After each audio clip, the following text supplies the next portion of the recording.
Hey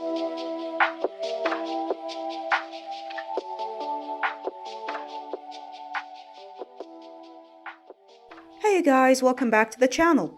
This is the third and final part of my adventures in this year's anime convention, EgyCon.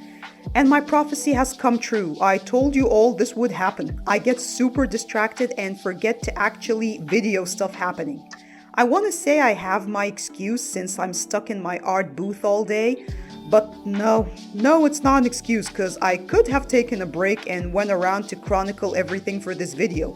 I'm sorry, this is on me, I know. So I'm gonna do my best to give you all a summary of everything art related that happened that day and my experience as one of the artists selling there. I'll be using some footage in the background taken by other people who actually remembered to use their cameras. If I take part in next year's convention, I promise to do my best to remember to take videos of stuff. Again, I'm so sorry. Okay, so quick recap before I talk about the advice I have so you all have some context. EgyCon's the biggest anime convention over here, and this is the only convention I took part in this year. It's all my time and energy allowed because a lot's been going on in my work life and personal life. Let me just say the competition was insane. I call it competition because if it were just me and the other artists in the artist alley, it wouldn't be one since every artist's work is different. We're a community, we're supposed to help each other.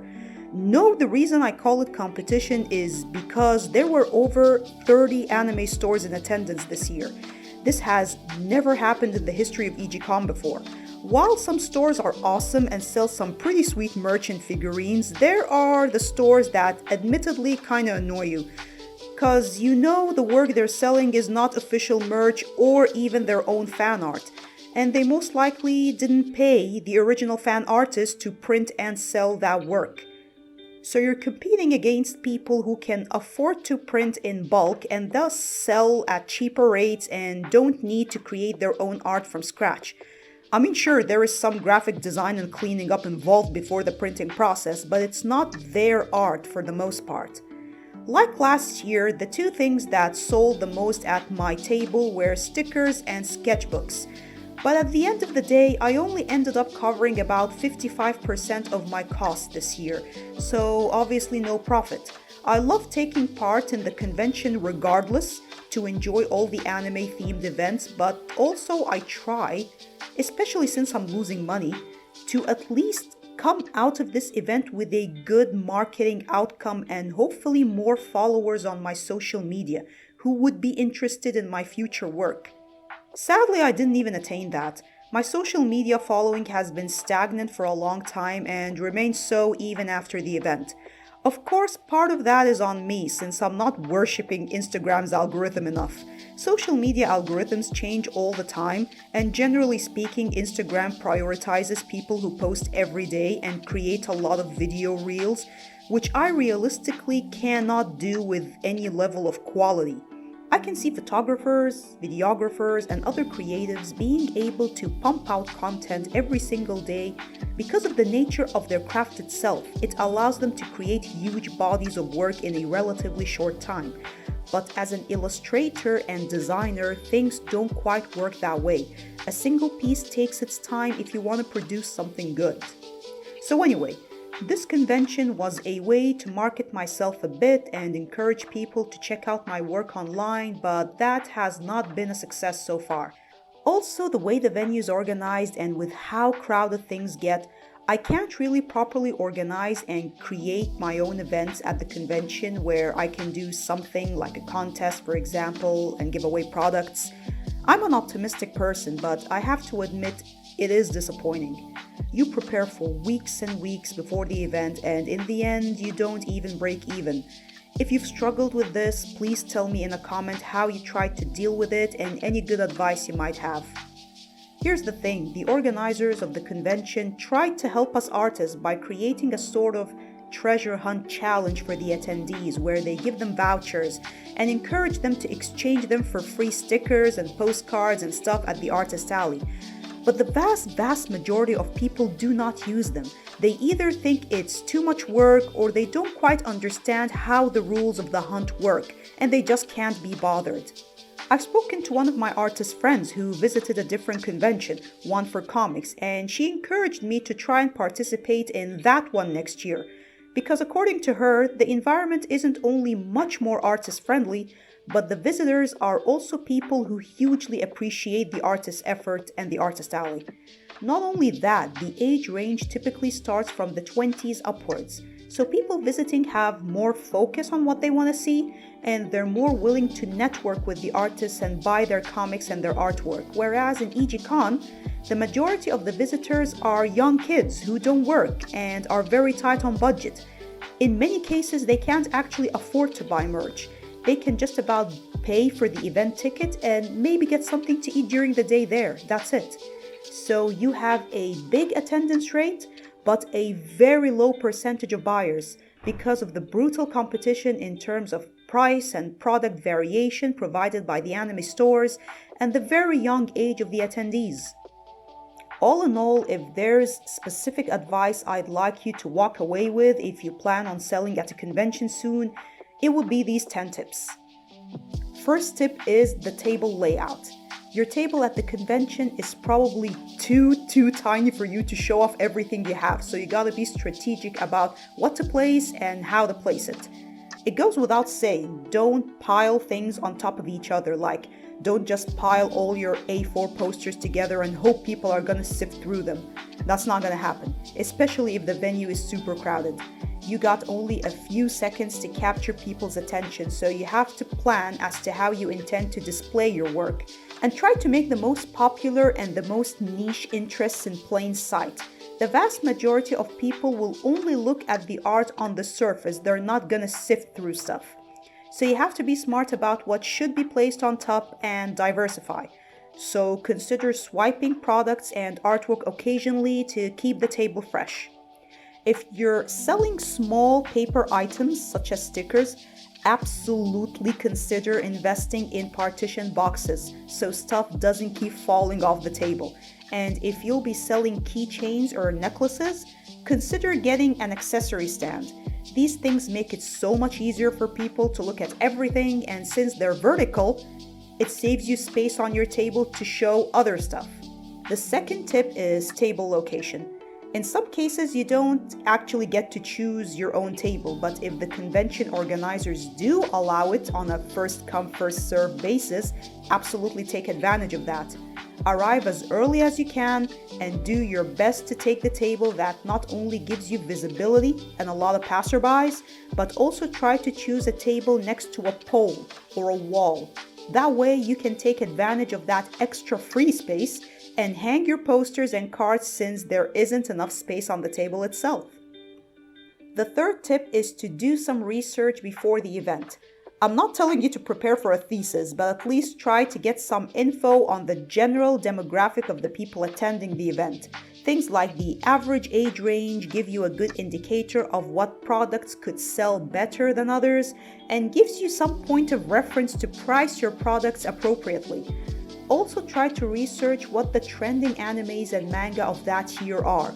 The more in tune you are with what's popular, the more focused you'll be when creating fan art for those fandoms and the more sales you get. On the other hand, there is also a benefit to targeting niche animes, so you're one of the very few who are selling stuff for that fandom, which boosts your sales and exposure due to lack of competition. This can be a bit tricky though, cause it's hard to know which niche will take off when. This year I went with 90s magical girls and that was received well. The fourth tip is to connect with the organizers of the event. Get their numbers or the WhatsApp and ask them questions. Don't go into the convention blind not knowing what the general event schedule is gonna be or how the place is laid out. Get info. Of course, there's always going to be some statistics the organizers will refuse to share with you but that's fine. There's nothing wrong with asking questions you think will help you be prepared for the event. Don't be embarrassed to ask, cause you will be surprised how many questions you actually get an answer for.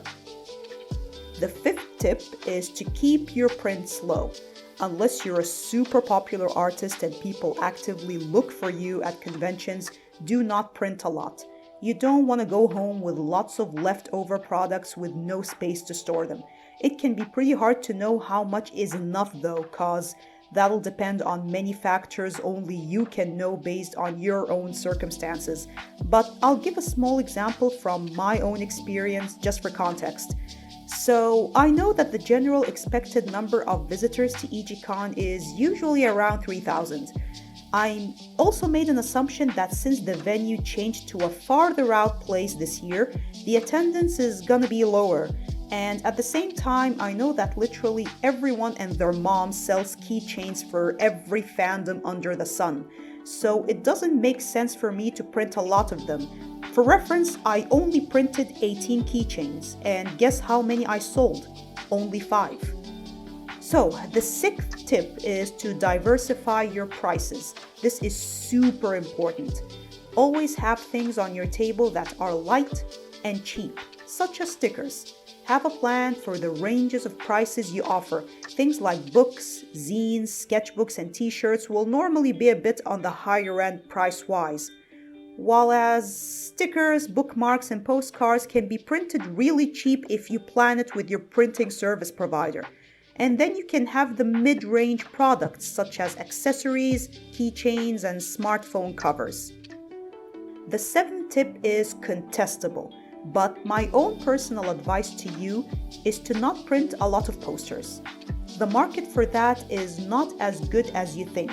Of course, there will always be people who buy posters, don't get me wrong, but I've seen artists whose entire table is posters and they end up selling only a little.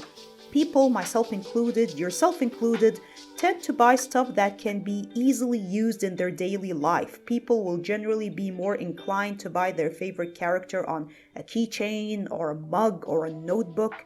These things may be a little pricier than a poster, but there is use to be gained from them. The 8th tip is to avoid tunnel vision. Don't just stick to your own table and your own interests and your own products and have no idea what the table next to you is doing. Not only would you be missing out on a lot of potentially amazing manga and fandoms, but you'll be missing a massive opportunity to figure out what's selling well. Are there certain products that are in fashion this year? What are they and why? What are the average prices of these products? What characters are particularly popular this year? What classic or niche anime is making a comeback? When is the new season of a particularly popular anime coming out? Can you take advantage of the high viewership at the time? You can learn a lot of stuff looking at people's shopping patterns. You don't have to be a scientist or a data analyst, but there is something to be learned by opening your eyes and observing people around you. The 9th tip is to get a table buddy. It's extremely hard, maybe even impossible, to manage a table all by yourself for 10-12 hours straight. You gotta get up and do stuff at one point. I mean, how will you go to the bathroom? Get a friend or a relative to come spend the day with you and help you out whenever you need it. It's absolutely on you to make that day-long commitment as hassle-free for them as possible, since they're doing you a big favor by being there. Maybe you can buy them their entry ticket or buy them lunch and drinks, etc. It's also very important for them to be there during the peak hours of the convention because that's when crowds are huge, and unfortunately, that's when some people might swipe something. It's happened before, so 2 pairs of eyes are better than 1.